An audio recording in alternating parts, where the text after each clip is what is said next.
What up guys, Matt Long6 here, and today we're going to continue our series of crypto for beginners. In this video, I'm going to share with you guys how to send crypto from one exchange to another or to your DeFi wallet. Anyways guys, without further ado, let's get started. Okay guys, so I have Coinbase pulled up here, and let me just share with you a little bit about transferring from crypto from one exchange to another, from one exchange to a DeFi wallet, something like that. So in this example, we're going to send from Coinbase to Uphold. If you haven't seen those videos yet, check them out. Okay, so for this example, let's say you want to send some Litecoin from your Coinbase account into your Uphold account. Now, before you follow the steps, make sure you watch this, because I want to give some more information that you may need to know before you start sending your crypto from one wallet to another. So let me go ahead and do it real quick. So all I'm going to do is that on Coinbase, I'm going to click send and select Litecoin. From here, I need to put in the to address. It's kind of like a PayPal address, except for instead of an email address, you need to put in the address of the cryptocurrency of the user. So it's real simple to get, actually. All you need to do is get the wallet address from your friend if you're sending it to your friend, or just your own exchange if you're sending it yourself. So all you need to do is find the cryptocurrency on the exchange, and then you need to get the wallet address, and then you need to copy the wallet address. Now, if you're on your phone, you could scan QR code. It's much simpler, but we're doing it on our computer, so we're just going to do that. Go ahead and make sure you copy it, and then come over here, and where it says to who you sending it to, we're sending it to that address. Now here's a note section that is for personal notes. If you want to write a note, go ahead, and then make sure you select how much you want to send. So by default on Coinbase, it'll show up as USD, so you can say how much USD you want to send. So if you want to send $1 of it, or if you want to get more particular, you can click this button, and now it's going to say how much of the cryptocurrency you want to send, in this case Litecoin. So in this case, I'm going to select to send how much Litecoin I want to send instead of US dollars. It doesn't matter, it all comes out the same. I want to send all of my Litecoin, or I could click the send all button, which works as well. And now what you want to do is make sure that your to address did not change. Double check this, because if this is sent to the incorrect address, those tokens are gone forever. That's how cryptocurrency works. So make sure this is correct. So what I like to do is copy the address again, and then I like to do Control F on the keyboard, which will pop up this little box. F is for find, so Control find. We're finding something on this page. So next, I like to paste in here the address and make sure that it's typed in correctly. Once it is, I hit the little X button and then hit continue.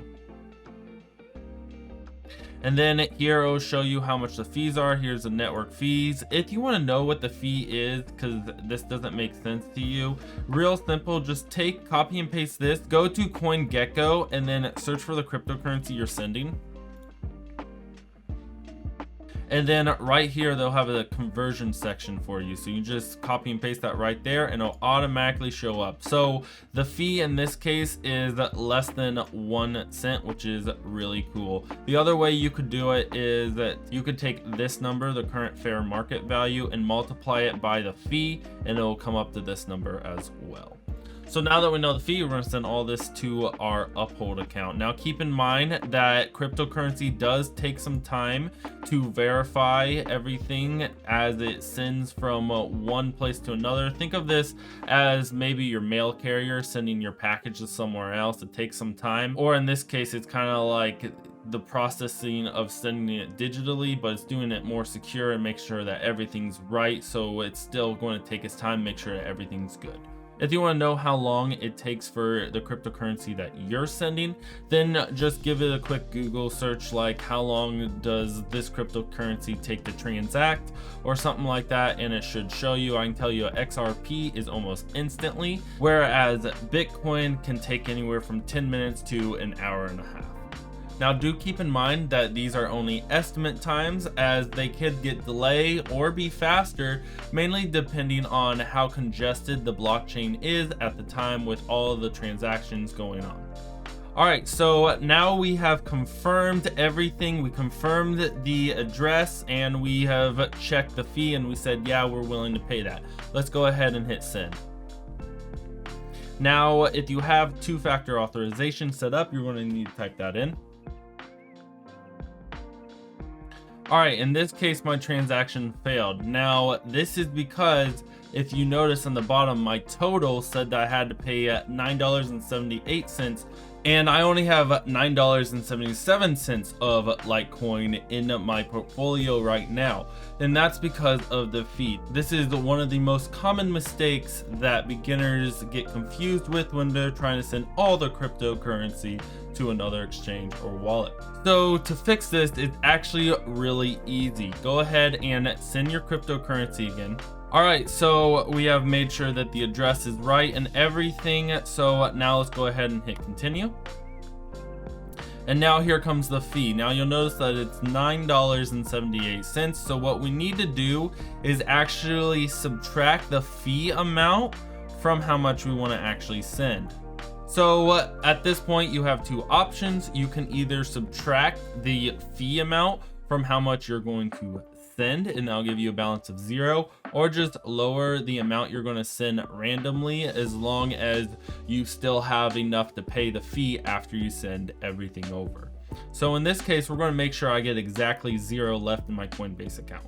So what we're going to do is copy and paste the fee, go back, and then when we get here, what we need to do is actually take this amount, put it in your calculator, and then subtract the fee amount.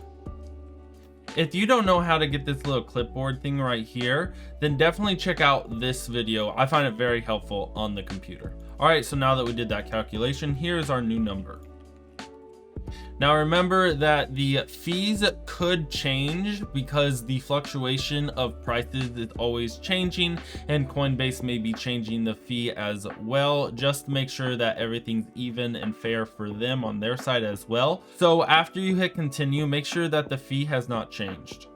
In this case, it has not changed, so we don't have to do any more math. All right, and now we're ready to send now. Go ahead and enter your two-step verification code if you have it set up, and confirm.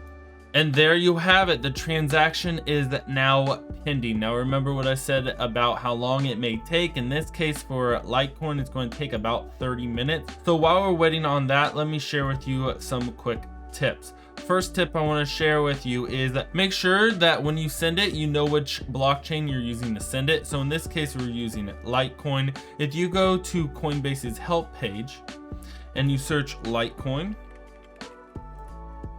it'll come up, scroll down, and you'll see this question right here: which blockchain network hosts Litecoin?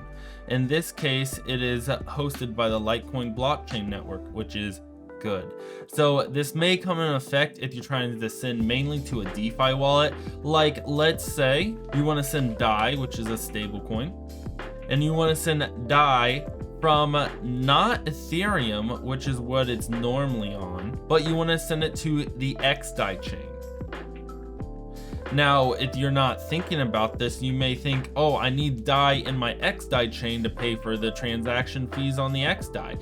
But in this case, you need to make sure that you are sending through the XDAI chain. Otherwise, it's going to send it to the Ethereum address equivalent to your XDAI address, which you may own, but it'll be on the wrong blockchain. So in this case, let's scroll down to DAI.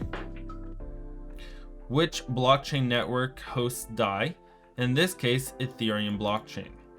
So if you tried to send DAI to your XDAI address, it is incompatible and it would have sent to your Ethereum address instead. Now keep that in mind, just in case it plays an effect for you. So some exchanges offer more than one blockchain to send crypto through, and in this case on gate.io, link for them in the description, you'll see when you try to withdraw an asset that you can actually pick which blockchain you want to send it through. So make sure you always select which blockchain it goes through. If there is no selection option, that means there's only one option, and you may have to Google it or contact them to make sure and verify which blockchain they are using for that cryptocurrency.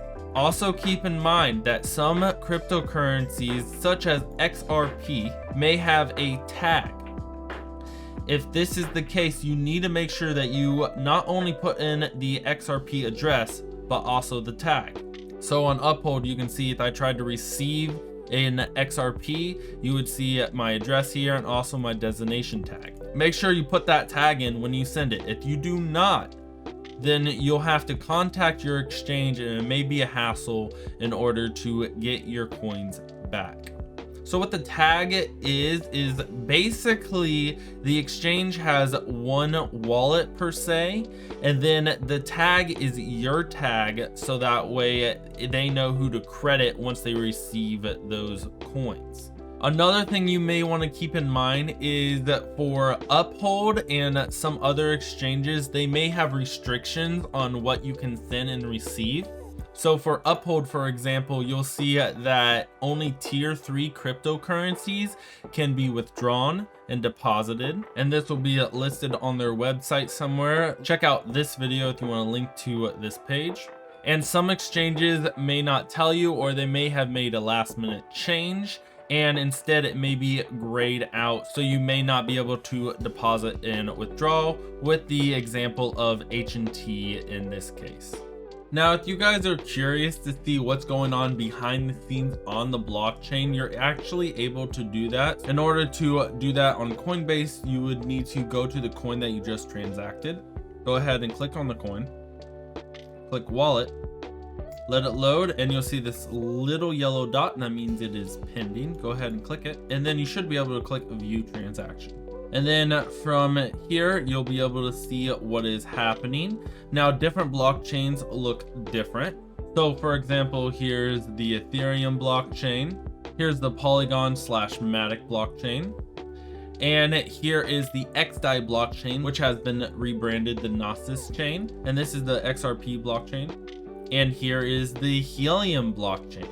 Now, all these things that I showed you are not technically the blockchain. Those are the Explorer, and what the Explorers do is make the blockchain readable, so that way we can actually read it rather than a whole bunch of string together code and encrypted stuff. So the Explorer is what we use to actually view what's going on in the blockchain. So another thing to keep in mind while you're waiting for your coins to be sent is that if you're using an exchange, you may have to wait for the exchange to actually send your coins. I know that Gate.io doesn't send your coins instantly, as well as BlockFi.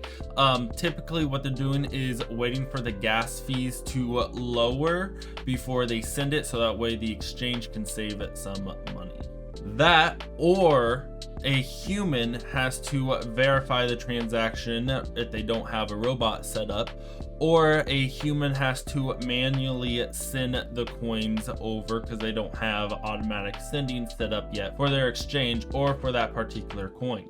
So most of your exchanges should email you if you withdraw funds, as well when you receive funds. However, when I'm receiving funds with Uphold, you may notice that it has a yellow dot. That's because it is pending, and after it's done pending, then I'll probably get an email from Uphold saying that it is ready to trade in my account. Well, there you have it, guys. It has been deposited. Now, I did not get an email from Uphold, and maybe my notification settings, but I did get a push notification off of my phone, so that's kind of cool. Yeah, and anyways, guys, I hope that this was helpful. Let me know in the comments below what else you guys need help with cryptocurrencies for beginners.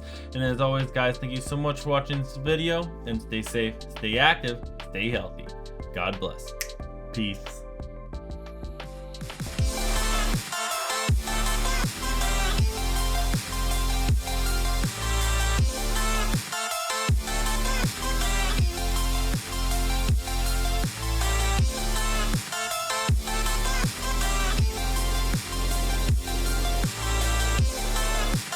Does that make sense? Yeah, it makes sense. I don't say does that make sense in a video.